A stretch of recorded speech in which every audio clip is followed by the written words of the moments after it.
In this week's episode of Anxiety Slayer, we're responding to a listener question about a common struggle many people face, managing the fear that comes with anxiety, and more specifically, the fear of anxiety or having an anxiety attack.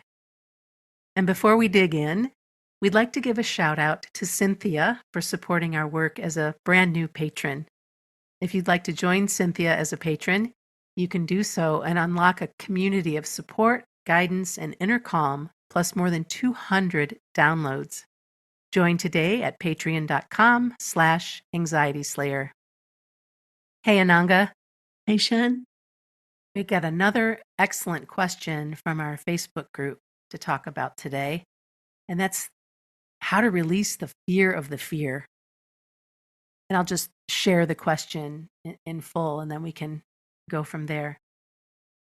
And it says, I feel like even though I've conquered days, weeks, and even months, in the back of my mind, I'm anxious and restless of my anxiety coming back.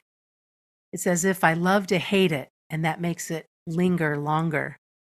When I release and trust, my life gets easier. Sometimes, though, I get stuck in the panic of the panic coming back. I don't know if any of that made any sense. I hope it did. Sending you all love and light. Your podcast truly gave me the hope and support I have been searching for. Thank you. That was an excellent question and a lovely, kind word about our show. Yeah, thank you. I appreciate the kind words. It's an excellent question. It makes total sense, I think, to anyone that's struggled with anxiety. The fear of the fear is something we've been asked about probably the most, I think, over the years. That and health anxiety. And there's so much can be said about it, that feeling that we've conquered days and weeks and even months, like we feel we've had a good spell, but just in the back of our mind is that haunting voice that's just there. You can just feel it behind you, casting doubt, casting a shadow. And when we focus on that, it definitely makes it stronger and makes it hang around. This is a great question. It really sums up what a lot of people go through with anxiety.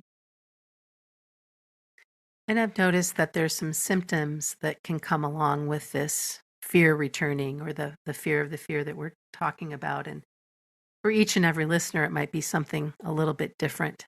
But some anxiety sufferers might become dizzy or might feel like they could faint or might have trouble catching their breath or that they might lose control. And just the inkling of that, just getting up from your chair too quickly and for a moment being a little bit off can trigger something like, oh no, am I going to be okay? Mm. And chances are, yes, you are going to be okay. But if your mind comes in and decides that you're not, that's when the tools that we talk about all the time come into play, where you can just be like, you know what? I just got up a little too quickly. Just need to take a breath, take a minute. Or if it might be the catching your breath or having your heart racing. We've talked about that before, where it's perfectly normal if you exert yourself and feel your heart in your chest beating differently than it normally does. All those things that come up to have that, you've got this, it's going to be okay. But those symptoms take us to a place where we're not sure if we are going to be okay. And that's when anxiety can cause so much chaos in the body that our minds develop this strong reaction. And we're doing all we can to protect ourselves from having it happen again. Yeah. And one of the ways the mind tends to do it is by reminding us, oh, you remember when you were here last time, or you remember when you felt like this last time. So we have this anxious hypervigilance. And one thing that can come with anxiety that's very challenging because it can often catch us off guard is this zooming in on any unwanted, unwelcome sensation in our body or thought in our mind. We identify with it, and then things can start to escalate so quickly. So it's like by acknowledging the thought and acknowledging the discomfort, we set something off inadvertently, but Right. it all gets fired off. And it's a very difficult thing because it can happen literally in a heartbeat. So it's really helpful to know that and to know that there are things you can do to change that. And it starts with not buying into the mind's dialogue and to really take practical steps to, understand how the fear of anxiety works and break that cycle down. So instead of jumping to the worst case scenario, which is what's happening here, the mind creates a dialogue. It kind of whispers in our ear, and we say, oh, what if you're right? What if it is that? And then that's it. We've gone. It's as if our feet get pulled from under us. So to take a step back, not zoom in and be hyper vigilant, but to take a step back and think, am I hydrated? Am I tired? Do I need to eat? Is it possible that my blood sugar's dropped? Have I had caffeine? Could it be that that's spiking something? I was talking to somebody the other day that had taken a painkiller with caffeine in it and then had a cup of coffee, and they felt off all day. Oh, I bet. Well, their heart was a bit fast. They were finding it hard to concentrate. It was just a mistake. They didn't realize that the two had gone together like that. So to look at those things, and it can be helpful just to say to your mind, I'm not jumping to the worst case scenario, just to voice that, even out loud, or go and write it down and make that more solid than the fear thoughts. And then look, do I need to eat? Do I need to rest? Do I need to take a walk? Can I call a friend? Have I got something beautiful and inspiring to hand that I can read, or something I can listen to? And just let that thought stay where it is and fade out. But if we give it our attention, it will grow. That reminds me of the short Patreon audio that I recorded last week about feeling jangly, feeling anxious, and realizing that I needed to move, to get away, to do something different, to change things up. And I went to the lakeshore. And it was just like, as soon as I stepped into the sand and as soon as I listened to the waves crashing and took in the expanse of Lake Michigan, everything just settled. Such a relief, right? It was such a relief. And I had two choices. I could stay in it and become really freaked out, or I could expand out of it by going somewhere that is my safe place. So whatever that looks like for you, it might be listening to music, it might be looking at art, it might be talking with a friend. For me, it's going to the lakeshore, and it really made such a difference. And that's what we need to remember and zoom in on. What helps? What do I consistently do that can help me feel better, rather than just buying into the fear dialogue in the mind?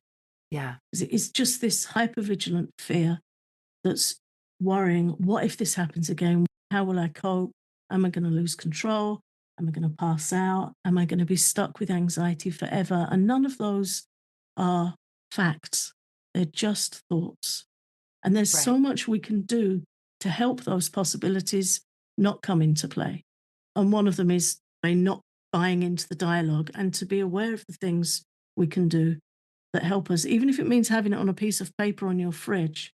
And if you're going through a rough spell, to make your loved ones aware of it. Look, if I feel like this, can you bring me a cup of chamomile tea or some rescue remedy? Can you rub my back? Can you sit with me? Can you remind me to go for a walk? If you've got people around you that can offer you that support, that can be really helpful, just to break that close connection with the unhelpful thoughts that can come with anxiety. And it's also really important to understand that if we've had an anxiety episode and we are hypervigilant about it, it is likely to continue again. It's a bit like an earthquake where you get aftershocks afterwards. But again, it doesn't have to be that way. It doesn't have to last. And it doesn't have to be a thing where we wave the white flag and say, well, that's me. I'm just going to keep having these, because we can do things to stop the anxiety attacks, and we can do things to stop that rumble afterwards. And it's really important not to put pressure on yourself and feel like you failed, or anxiety's back forever if you hit a rough patch, because that's not true either. And we often talk about how important it is to address what's happening. And we've kind of touched on that a little bit, but if we try to avoid it, if we try to run from it, it's just going to dig its heels in deeper. So this is when we really need to be in that space of understanding that today might be a challenge, but tomorrow is going to be better. Or in this moment, I'm feeling kind of triggered. What do I know I can do about it versus just trying to avoid it, trying to push it down, trying to run, and realize that, oh no, if you don't address your fears, the impact that it can have on your life and on your relationships and on your mental health is just huge. So it's best to look at it head on and do the best that you can to look after yourself. Yeah, avoidance can really back us into a corner. It can make our world shrink very quickly. And any of that anticipatory anxiety and that acknowledgement of fear, it feeds right back into the fear. And that's where we need help. One thing I learned a few years ago that really helped me understand this was to look at it as an equation. So if you have 1 and 1 equals 2, and 2 is an anxiety attack, if you change one of those numbers, you get a different outcome. So it could be like too much stress at work and not being able to go to my yoga class equals an anxiety attack. There's always more structure and reason to anxiety than we realize. It's not mysterious. There's something going on. And when we look at that something, we can make supportive, gentle changes. We can meet it head on and we can address it. So there's always things we can change. There's always something at play and there's always things we can change. And it might take a little while to start doing some self-care techniques, some breathing, tapping, yoga, whatever we choose, journaling. It may take a little while to really help us feel that support, but there are things we can do to change it. It's not a given that we have to have an anxiety episode and we're powerless against it. And I think even knowing that reduces the frequency of them, knowing that we're not powerless. Sure. And especially in this case with the listener who wrote us, she'd been doing great for a really long time. And so that's a way to go, oh, wait a minute. You know what? I've actually been doing really well, feeling really well, looking after myself beautifully, and to give yourself credit for all of the space and time where you do feel balanced, you do feel good. Yeah, stay in the light, stay positive. Because often we can be great for a while and then there's just something, a run of late nights, some stress coming in with work or family, some change. And it might be just below the surface of our awareness how that's impacting us. Sometimes we might get sick, we might get a cold or a virus, and it can lay us low. And those are all things that we need to factor in and just be compassionate, be self-compassionate and increase our self-care. Sometimes something happens. It's an unreasonable expectation to think that we're going to be okay all the time. That's just putting ourselves under pressure. This show is sponsored by BetterHelp. What are your self-care non-negotiables? Do you have any? I find that it's easy to let my priorities slip when my schedule is packed with all kinds of responsibilities. And we all experience that at one time or another. But when you feel like you have no time for yourself, non negotiables like therapy are more important than ever. Therapy empowers you to be the best version of yourself. And it's not just for those who've experienced major trauma. Sometimes it's just for sorting things out, figuring out what is important to you. If you're thinking of starting therapy, give BetterHelp a try. It's entirely online, designed to be convenient, flexible, and 100% suited to your schedule. Never skip a therapy day with BetterHelp. Visit betterhelp.com/slayer to get 10% off your first month. That's betterhelp.com/slayer. Let's dig into some practical strategies that can help manage fear. And I liked that the equation that you shared with us before the break. But there's also some more to that story in that looking for what's different in your situation, what's new, what's good, what has changed, since the last time around when you were going back to that memory of something really snagging you? Yeah, we give an example of this in our free course, which you can get at anxietyslayeracademy.com. We have a free course and we cover this in there. And the example's given of somebody that was in a shopping center and they were going to get some lunch and they were a bit late eating. So they were feeling just a little bit wobbly, perhaps some low blood sugar. And just as they rounded the corner to go to this area where they could get some lunch, they started to feel really unwell and shaky and faint. And they had to sit down and somebody bought them a cup of water. They were well taken care of, and eventually they got something to eat and everything was resolved. But when they went back there a couple of weeks later, they were just walking along in the same area, feeling absolutely fine. And as they rounded that corner, at the point where they'd felt unwell before, they started to experience anxiety. Fortunately, they were able to remember why. See, that's where it can seem so random. If you don't remember that, oh, yeah, I was here before and I was hungry and, I wasn't feeling so well, but people were kind and it was okay. That's remembering what's different now. Because the mind, when it's trying to protect, it will say subconsciously, hey, remember when you were here before, you felt really ill. And sometimes there's kind of this kinesthetic that comes with that. Don't go to that place, it's not safe. Right. And that can happen all beneath the surface of our awareness. But this person was able to remember, oh, last time I was here, I felt unwell. And they were able to carry on, just take a deep breath. And it wasn't a good feeling. They felt uneasy, but they were able to remember why and go and do what they needed to do. And it just faded out. So that's where we need to look for what's new, what's different, what's good now. Anything that's different in a positive way to a negative experience we've had before. Maybe we've learned more coping skills. Maybe we've got more tools. Maybe we're journaling and really taking good care of ourselves, really prioritizing our self care. But it's always good to just look under that narrative or feeling that comes up. And that's where we can break that fear equation because it wasn't the same situation the second time around. And she could see that. Otherwise, we might have an anxiety episode and think, my God, I was fine. I was having a good day. I just went to the shopping center. I was walking along, and all of a sudden it hit me out of the blue. It's never as out of the blue as we think. Good point. Another practical strategy to manage fear is to be mindful and present as much as you possibly can. If you're present in the moment, if you're cooking something or you're in the garden or maybe you're writing or whatever it is you're doing, you're in conversation with a friend and you're present, you're there, you're not letting yourself go off on another tangent or another idea or another anxious thought.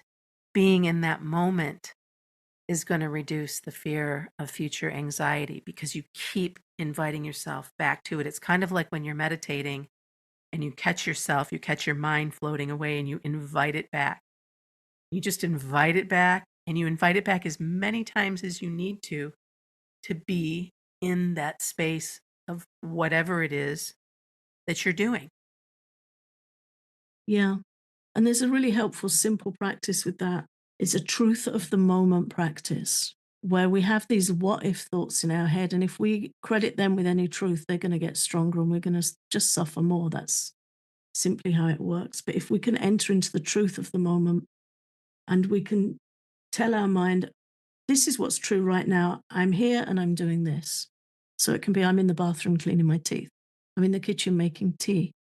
I'm in the kitchen preparing dinner. I'm in the garden pulling some weeds. I'm getting in the car to pick my kid up from school. This is what we know. This is what we're doing now. And if we can keep pulling our mind back with present moment awareness to those simple truths, it's like a negative propaganda where the mind's saying, what if, what if? And sometimes I'll just say to my mind, maybe, Yeah. maybe. And sometimes my mind will push it to the worst case scenario and I'll just say, maybe. If I try and argue with it, it gets stronger. If I take it seriously, it really gets stronger. So maybe, maybe not. And I've seen people do that with toddlers when they're going through a really challenging spell. And you're just not buying into the story. Maybe, maybe not. Let's do this. Let's go for a walk. Oh my gosh, I love thinking about our minds as being a little petulant child. It really does.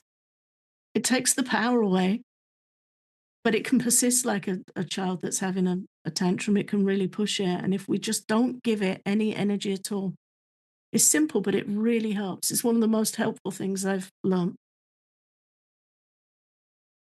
And then breathing exercises are just the simplest, easiest practice to get you grounded, to get you back in your body and to calm your nervous system.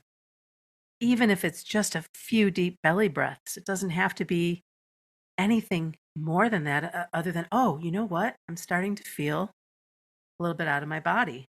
What do I know I need to do? Oh, okay. I'm going to take this nice deep breath. I'm going to hold it for a moment and I'm going to let this long exhale out.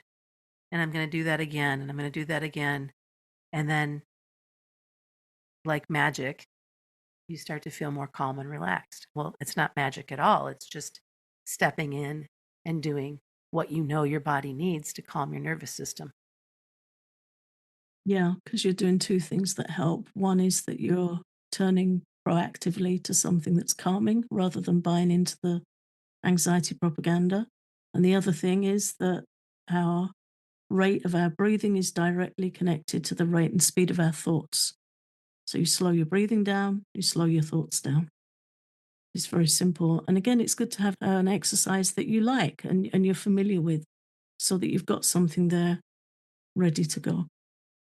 And then there's positive self talk. And we've mentioned this already in the episode of being that caring, loving adult who is looking after yourself instead of beating yourself up and why am I feeling this way and this is going to happen and getting yourself all spun up.